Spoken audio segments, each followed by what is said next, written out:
6 Democratic lawmakers filed articles of impeachment against President Donald Trump on Wednesday, launching the process designed to remove sitting officials from office for high crimes and misdemeanors. House Democrats Steve Cohen Tennessee, John Yarmuth Kentucky, Adriano Espaillat New York, Luis Gutierrez Illinois, Al Green Texas, and Marcia Fudge Ohio filed 5 articles of impeachment against the president, claiming that Trump was guilty of obstruction of justice for having fired former FBI Director James Comey, was in violation of the Constitution's emolument clause due to the Trump Organization's business relationship with foreign entities, and had undermined federal courts and First Amendment freedom of the press.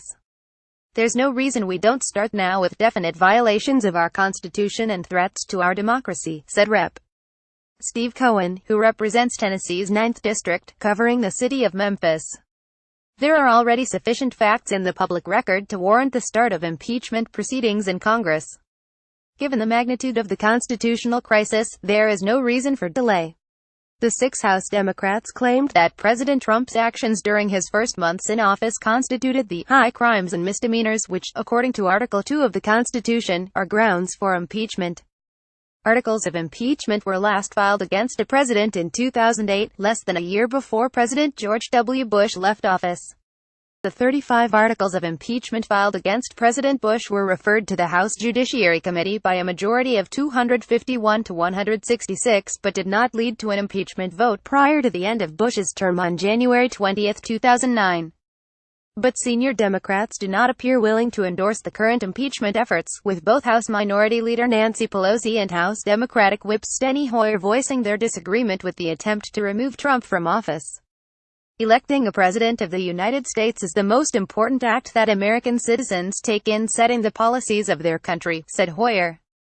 That should not be overturned except for the most egregious and demonstrable facts, and both Leader Pelosi and I believe that it is not timely to address that issue given what's in front of us.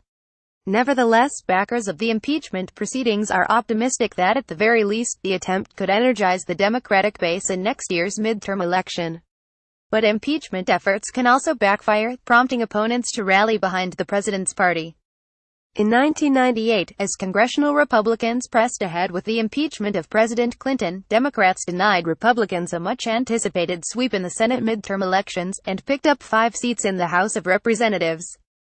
The surprising election results in a year pollsters had predicted would end with significant GOP gains was largely linked to the unpopularity of impeachment efforts against Clinton, with exit polls suggesting the impeachment factor had motivated Democratic voters. Tags Donald Trump, impeachment, President Donald Trump.